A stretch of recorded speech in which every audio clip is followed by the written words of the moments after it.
All right, today we're talking about chapter 2, section 1. I don't know if you guys noticed or not, but on chapter 1, section 6, I completely butchered that. It happens. So anyways, chapter 2, section 1, the basics of functions and their graphs. So functions, that's a word. Well, I mentioned before that when I took college algebra, I was not going into the mathematical field. And because of that, just hearing the word function over and over and over and over, it was ad nauseum. Yeah, hearing it ad nauseum, right, over and over and over. I guess until you get nauseous.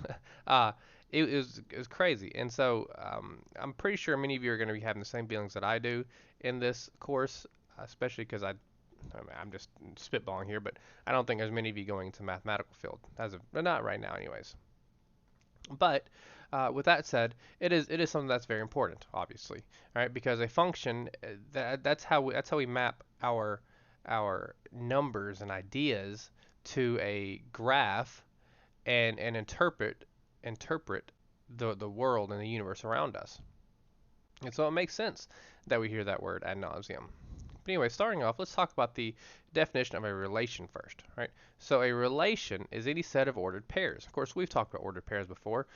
Ordered pairs being, something like some x with some y, like so. The set of all first components of the ordered pair is called the domain. So that's where I'm at. It's called the domain and the relation. And the set of all second components is called the range. So I snipped this entire problem, the problem as well as the solution because it's pretty easy, I think. So find the domain and range of the relation. So the domain is all the first components. Vergara, what was Sophia Vergara? I don't know. Knowing her first name is not going to really help me pronounce that. It's Vergara. All right, so Vergara, Parsons, Galecki, Cuoco, and Helberg. All right, that is all the domains of these 1, 2, 3, 4, 5, these 5 relations. All right, the range is going to be the numbers, right? 43, 28, 27, 26, and 26. All right, so that is the range. And that's it. The domain is the first component, right? In this particular case, it's not a number, right? So we can't just say first number. The first component, and the range is the second component. And so that is a relation.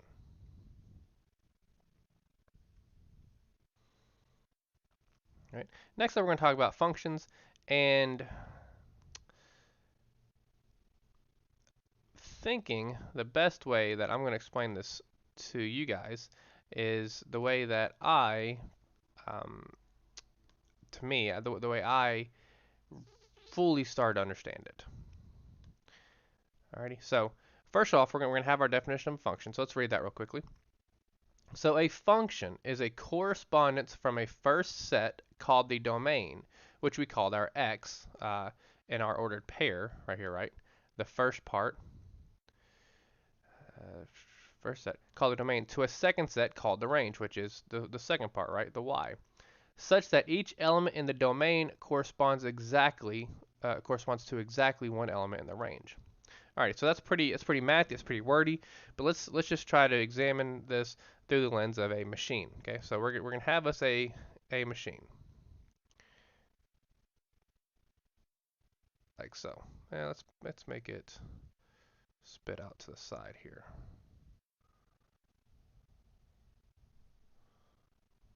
Okay, so we're gonna have us a machine, and we're gonna have ourselves an ordered pair.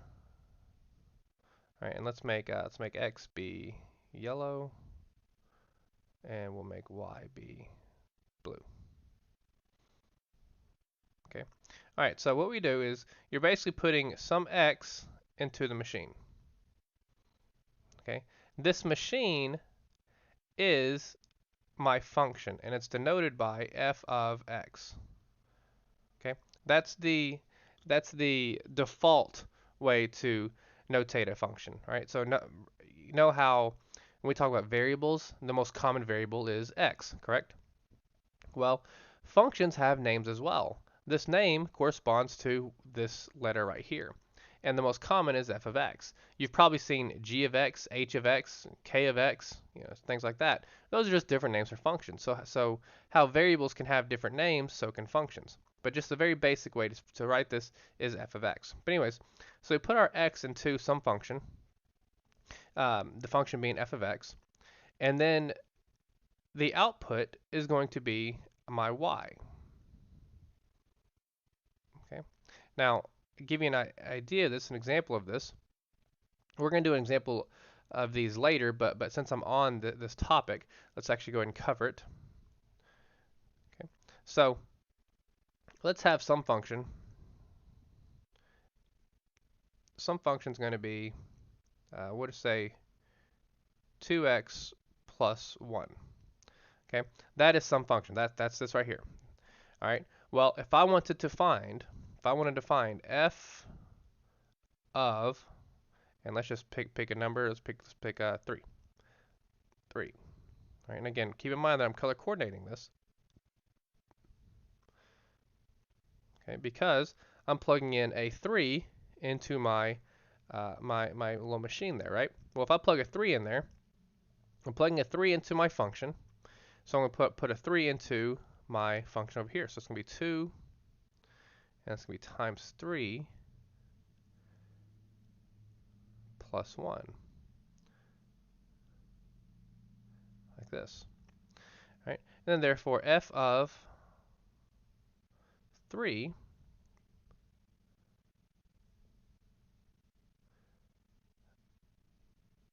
is going to be, well, 2 times 3 is 6, 6 plus 1 is 7, and it's going to give us my y value, which is 7. Okay?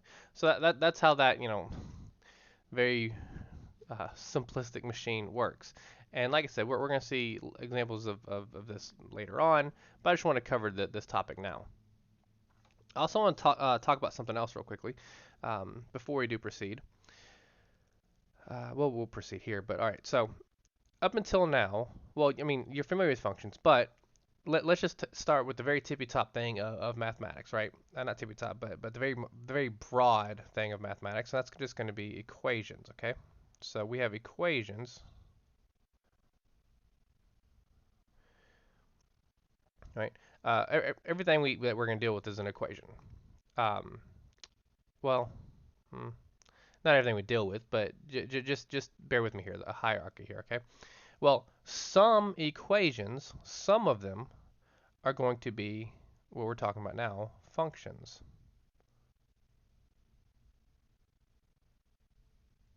Okay? And then we're going to come back to this later on in this chapter. I think it's this chapter. And we're going to see that we have two other types of, kind of equations that have to be functions. And we're talking about one-to-one functions and inverse functions. Okay? So we'll come back to this idea later on, and I'll try to help you recall this. But just kind of keep things in order. We're just dealing with functions today. Functions are equations, but not all equations are functions. Okay. So let's look at an example here. All right, so determine whether a relation is a function. All right, and again, I'm just going to snip both of these because the textbook is pretty precise with their wording, but I'm just going to tell you, the nice, easy way to go about this. Alrighty, so without even looking at this solution, obviously you can look at the solution, but the problem reads, determine whether each relation is a function. Okay, so the way that I'm going to figure out if a relation is a function is if one x value goes to two separate y values. That's it. Does one x value go to two separate y values? So looking at A, okay, we have a 1, 2, 3, 4. Okay, it doesn't matter what the y is. It does not matter at all what the y is. Do I have a repeating x? And if I do, does it go to different y's? Well, notice how we've got no repeating x, so therefore this is indeed a function. Okay, and of course you can read all that down there. And B, well, we have a 6, an 8, and a 9. Okay, well, we just said 6 twice. Therefore, this is not a function. Okay, so it's that easy. Obviously, you can go a little bit in depth, I suppose, and read the textbook's solution to it, and there's nothing wrong with it. But I mean, just the down and dirty of it is, are you repeating your x? If yes, then it's not a function. If no, then you do have a function.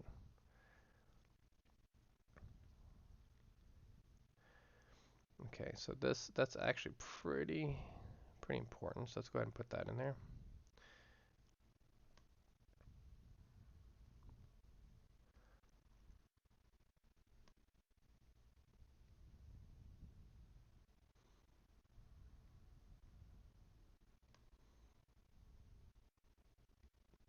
Alrighty. So some vocabulary that I did not use in my machine, which we'll go back to after here in the center, we'll go back to after this here in a second. All right, so functions as equations. Functions are usually given in terms of equations rather than as sets of ordered pairs. Okay, and that's what we're leading up to. For example, here's an equation that models the percentage of first-year college women claiming no religious affiliation as a function of time. So basically, x represents the number of years after 1970. So if I want to figure out, a rough estimate in 1980, I would put 10 as an x because 10 is, I'm sorry, 1980 is 10 years after 1970. The variable y represents the percentage of first-year college women claiming no religious affiliation. The variable y is a function of the variable x. Now, look at this bold here. We have independent variable and dependent variable. And let's just talk about that real quickly with our little machine here. So notice how in this machine, the x is the number that I put in. Okay, it doesn't matter what you put in. What you put out depends on what you put in. Makes sense, right? And of course, we see it over here in this example. The 7's not just going to be a solution by itself, right? The 7 has to, you have to get the solution of 7 by plugging in a 3. Okay. Well, if the number that you input is, I won't say totally random, but doesn't matter. It does not matter what is the number that you input. We call that the independent variable, right? Because it's independent of thought. It's just, okay, well, let's do, f of 9, right? Well, f of 9 is 19, right? Well, that 19, the one we just did quickly in our head, um, is dependent on the variable I put in. So the x is the independent variable and the y is the dependent variable. Okay, and we'll just, I guess for fun, we'll just put independent variable, and now here we'll just put dependent variable. Right? I don't know if that's even worth putting down there, but there you go. But yeah, we have independent variable and dependent variable. Right, going back to this, we've got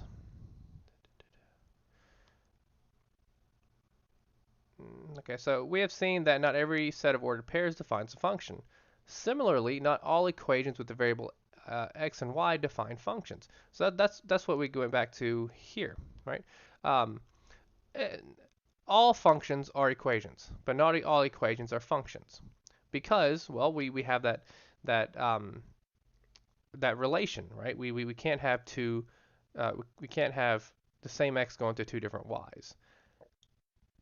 So we discovered if something is a function through the ordered pairs, right? But that's just pretty easy. Instead, now we're going to talk about how do we figure out if something is a function algebraically.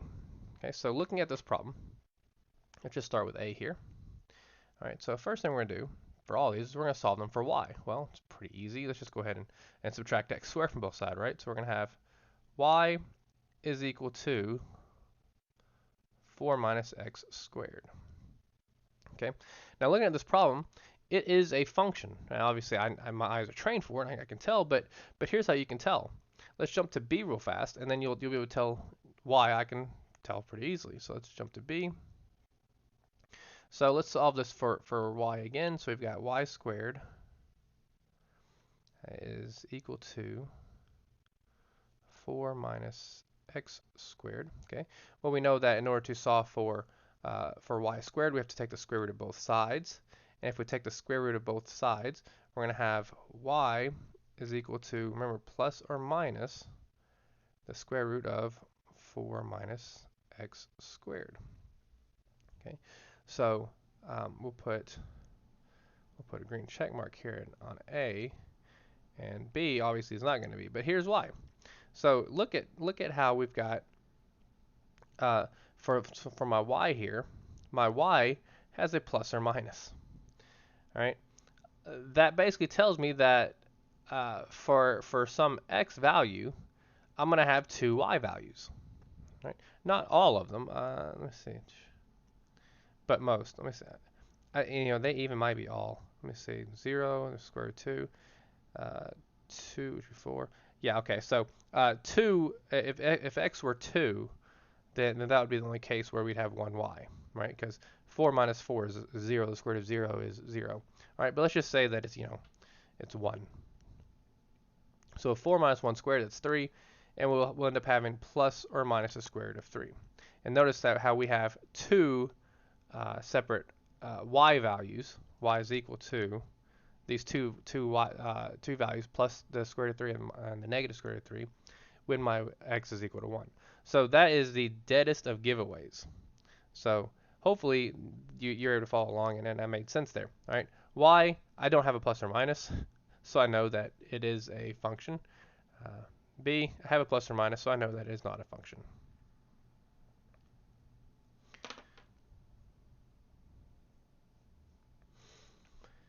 All right, so function notation.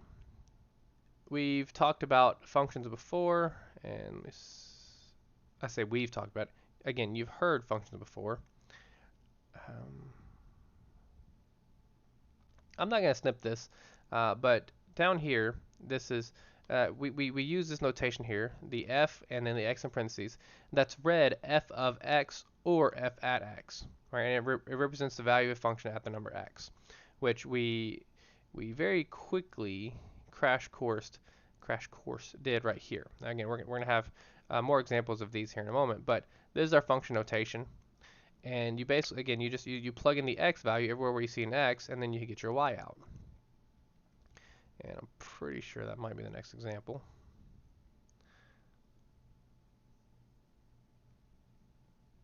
Yes, okay. And this is a very good example because I feel like it covers a wide range of the functions that you're used to, or that you'll see, and hopefully there won't be any confusion. All right, so let's start with A. All right, so we're wanting, let's give all these their own page. So we'll just go crazy with size here. So we're wanting to find f of, and we'll just go ahead and put this in blue, f of 2. Okay, so if I want to find f of 2, what I need to do here is I need to put a 2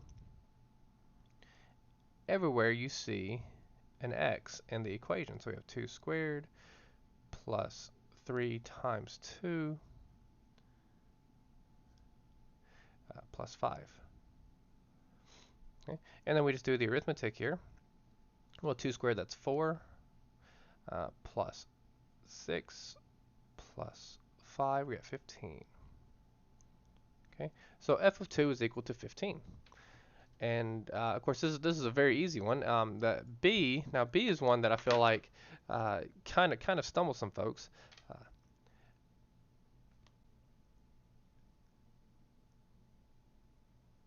And we'll get on that.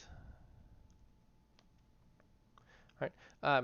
I say it's going to stumble some people, but it's done the exact same way you think it would be done. So we've got our B. So we're going to do f of x plus 3. Let's put that in blue as well, like this. X plus 3. Now, it could be kind of confusing, what we're looking at here, but you're just going to put x plus 3 everywhere where you see an x. Again, just like you pretty much think you would, right? So we're going to end up with x plus 3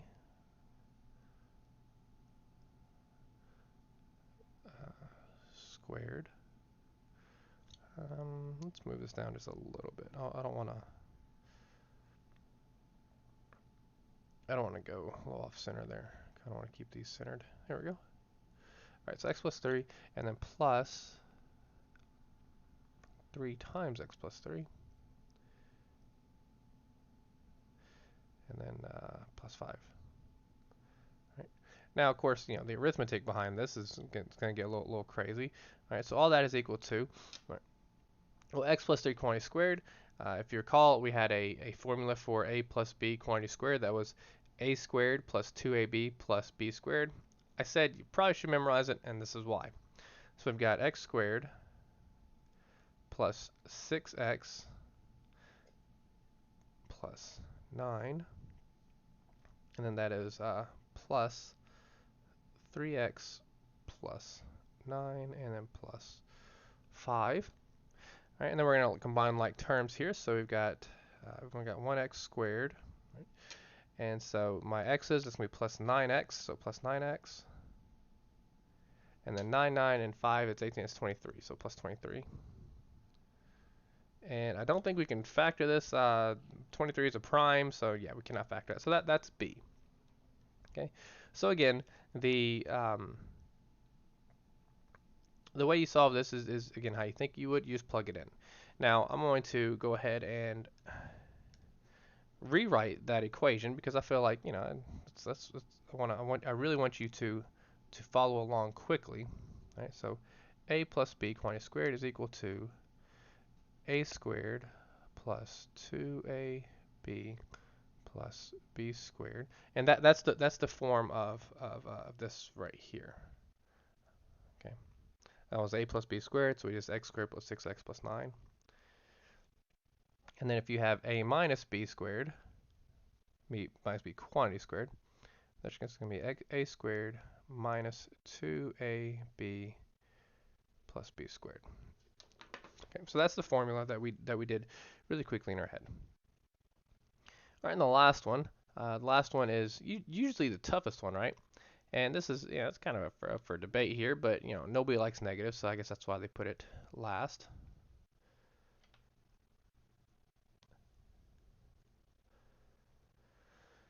Alrighty, so we've got C.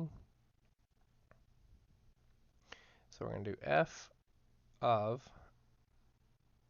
negative x. So we're going to be plugging in negative x everywhere where we're seeing x. So it's going to be equal to negative x quantity squared plus 3 times a negative x, and then plus 5.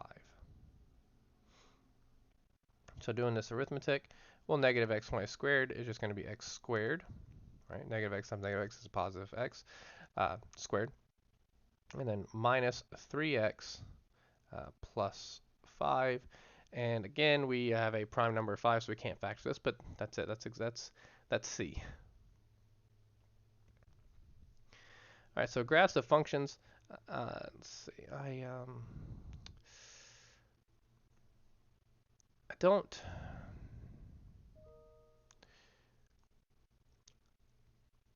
It's a little rough here, but let's just go ahead and snip this whole thing and we'll discuss it as opposed to me trying to create a graph.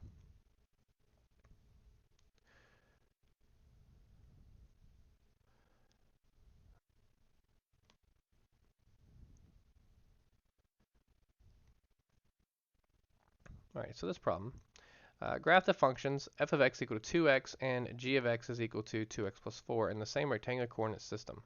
Select the integers for x starting with negative 2 and ending with 2. So the way these are graphed, we see that here the purple line is the graph g of x. Remember I said earlier how graphs have names as well? Well, since f is already taken, we're going to be using g as the second name. But anyways, g of x is 2x plus 4 and f of x is 2x. Now, you're probably familiar with, and honestly, definitely should use it for a problem like this, but you're probably familiar with, the,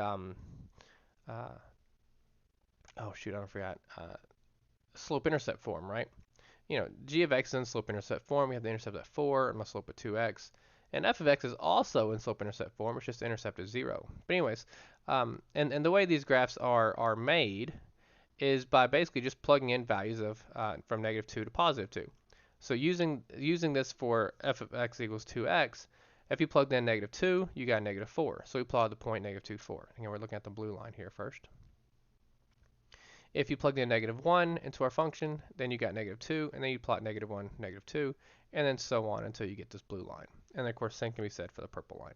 But again, these are in slope-intercept form. If they're linear equations, you can graph them very easily. But yeah, if I recall, there's going to be a table or two on your homework. So you just basically you just have to do what we did in the example 4. It's just plug values in and get plug your independent variables in and get back your dependent variable. Right? So that's all you got to do there. All right. So the easiest way uh, to see if a line or see if a graph is a function on a graph is a vertical line test. Now, really quickly before we proceed here, this is a vertical line test for a function. So far we have we have determined a relation as a function, and just looking at ordered pairs. Okay, looking at ordered pairs, we can say if it's a function or not. We have done it algebraically, right? Solve for y. Do we have that plus or minus? Then it's not a function. All right, so we've done it with relation and algebraically. Next, we're going to do it graphically, of course, on a graph. And it is the easiest thing in the world. It's so easy that I think even your parents remember. All right, so if any vertical line intersects a graph in more than one point, the graph does not define y as a function of x. So what you do is you take an imaginary vertical line and you just say, okay, am I crossing this graph in more than one point? If yes, then it's not a function, right? And of course, we can see that here with A, right? I know there's a lot of places that we can cross this graph in more than one point, but we just choose this point right here, and therefore we say it's not a function. Well, B, there's no possible way, there's no vertical line that I could shoot through here that would um, intersect the line twice. So obviously it's a function.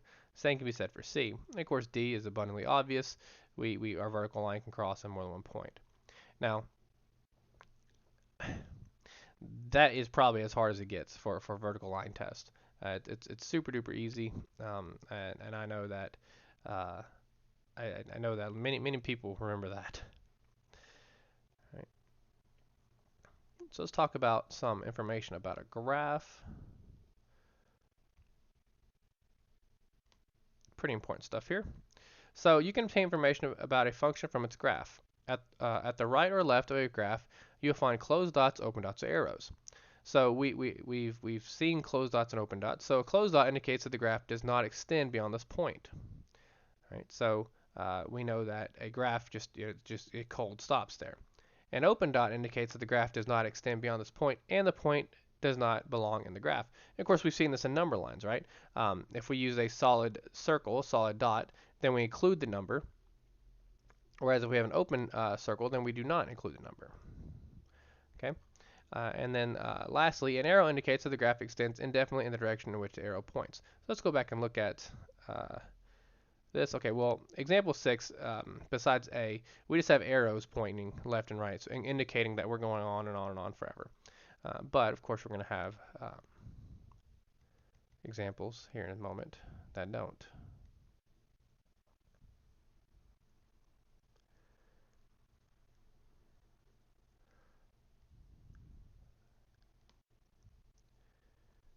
Maybe we can put this on this page as well. They kind of go together. I'll go back and touch on that here in a moment. Okay.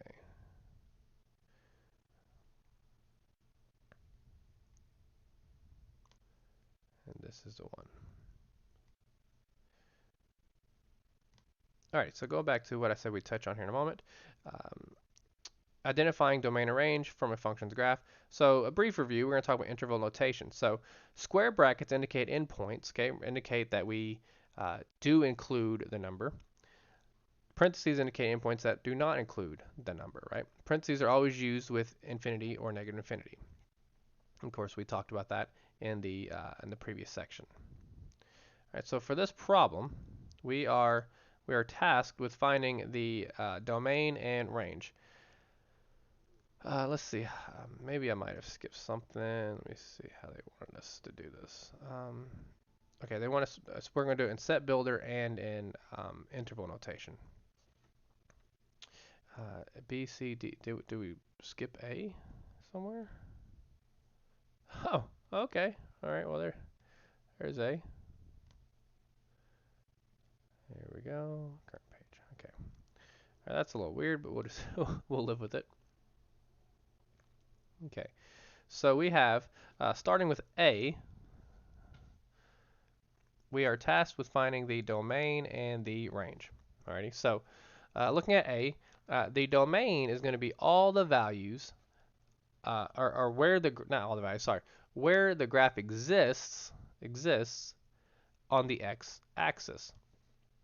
So looking at my graph here, it looks like we exist from -2 to +1. Okay, and again, it's just where do you exist on the x-axis. Okay, so if we exist from -2 to +1, let's go ahead and write this in set builder notation.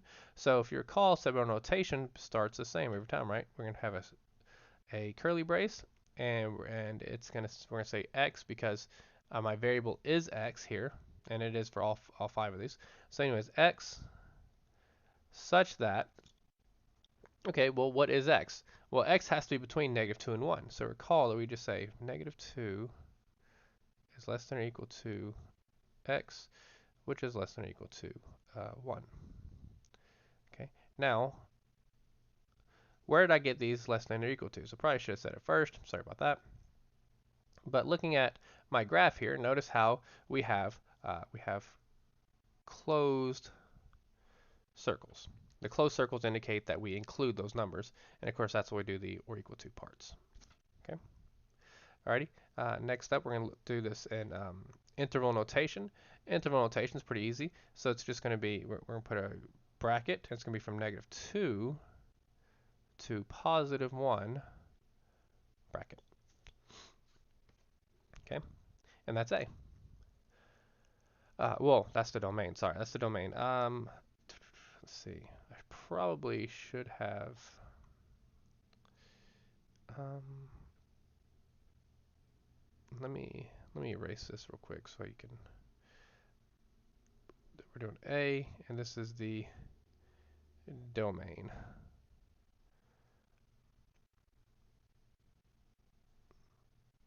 Okay, that's the domain. Sorry about that. It's a little wonky there. So this is obviously going to be a, well, excuse me, a multi-pager. Okay, so that's the domain. Now the range, all right. So if the domain is where do we exist on the x-axis, well the range is going to be where do we exist on the y-axis. Okay. Well, where do we exist on the y-axis? Well, it looks like we're going from down here at 0 all the way up to 3. And the same thing is looks like we are including 0 and 3. So in set builder notation, right, we're going to use y because now that is the variable, right? Because x is the domain, y is the range. So we're going to say y such that, okay, well, y is going to be between 0 and +3, and we're including both, so we're going to have the less than or equal to y less than or equal to +3. Okay, and then in interval notation, we're just going to write 0 to 3. Okay, and that is A. So let's snip this and go to B. Right, and well, after I snip this, I'm gonna take a drink.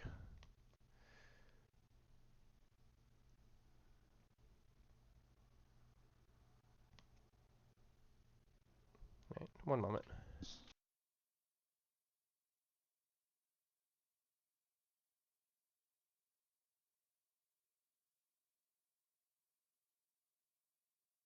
Alrighty, so B actually has some open circles, so that's good. Alright, so we're just going to put domain, domain, range, range. Alrighty, so it looks like we appear from -3 to 2. So that's my domain, okay?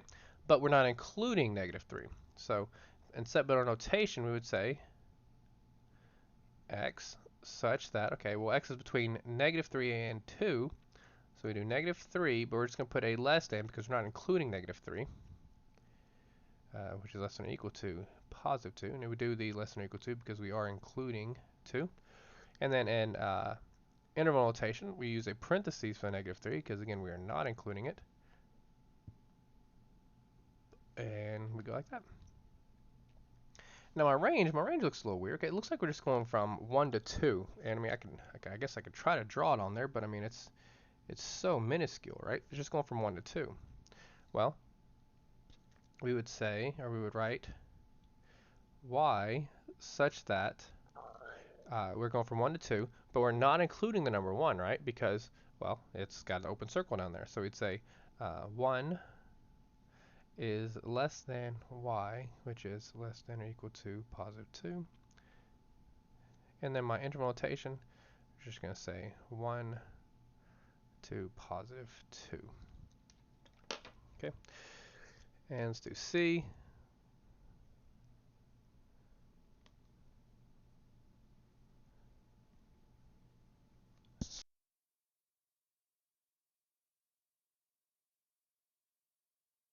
All right, so C, we'll set this problem. We're just going to write that we did in B here. We're just going to do the domain is equal to,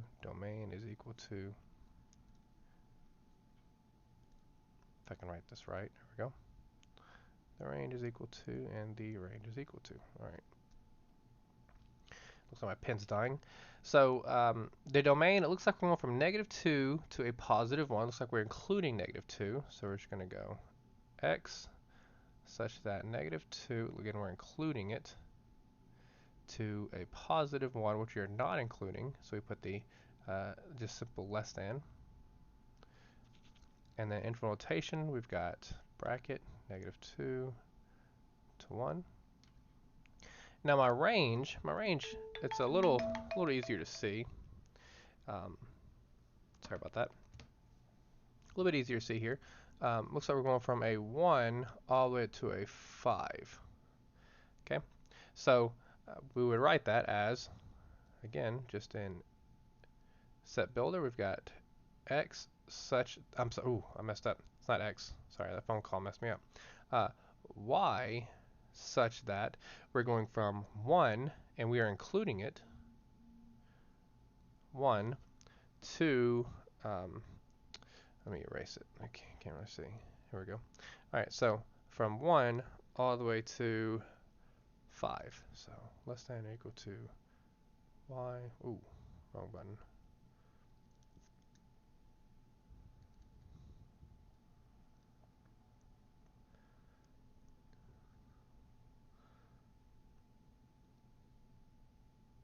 All right, there we go. All right, and from here, we're going to choose brackets for both because we are including both 1 and 5.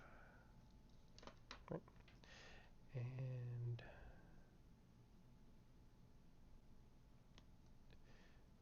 move on to D.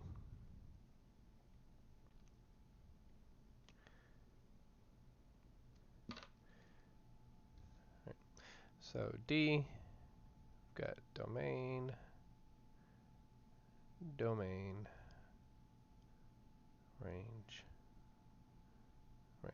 Okay, so my domain, it looks like it's going from, it looks like right here, I mean, we have that arrow, right? So it looks like it's going all the way to -infinity, right? So it's going from, and of course you read this from left to right, so you're going to say from -infinity all the way to a +4. Okay, so since you read the graphs left to right, again, you're going to say x such that, well, what is x? Well, x is everything less than or equal to a +4. And that's really all you have to write, right? Just x is less than or equal to a +4. And then if we put this into interval notation, we would just say -infinity to a +4 with a bracket, a better bracket, a better. Okay, we're just going to deal with that. Okay, that's the domain. The range. Now again, the arrow is also coming into play here because it looks like it's going this way, but I mean it's going up, right? But it's going to be going up very slowly. Okay, so we're going to say that the range is going to be, okay, I did put y, is going to be y such that, well, what is y? Well, y is going to be all values that are greater than 0, right? So y is going to be greater than or equal to 0. And in interval notation, we're just going to have a bracket here at 0, and we're going to infinity. Okay. And then lastly, we've got, yeah, that's not terrible. Okay, so E looks positively silly, but it's like most things, it's not so bad once you do it. Okay, so we've got E, domain, domain, range,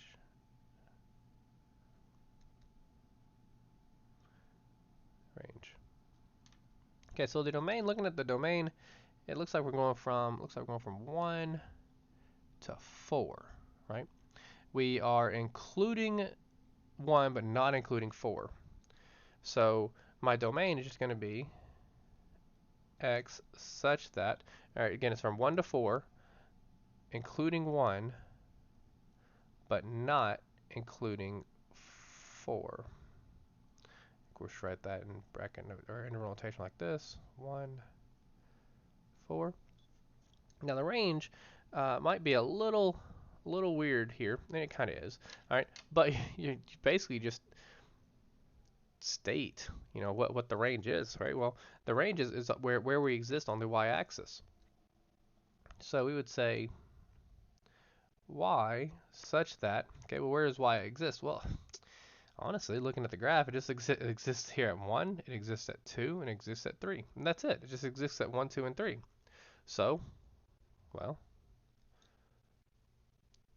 it exists at 1, 2, and 3. Sometimes, I know how it feels. Sometimes things are just so easy that you're like, well, okay, I didn't really think that, but yeah, that's definitely one of these cases. And of course, there is no interval notation here, right? But yeah, it's that simple for that one.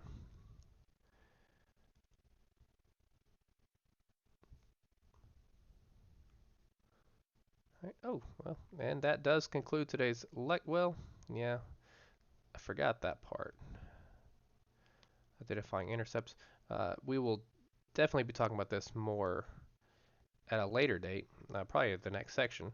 But identifying intercepts of a function, and honestly, we'll talk about that more in depth in the next lecture. So that does conclude today's lecture.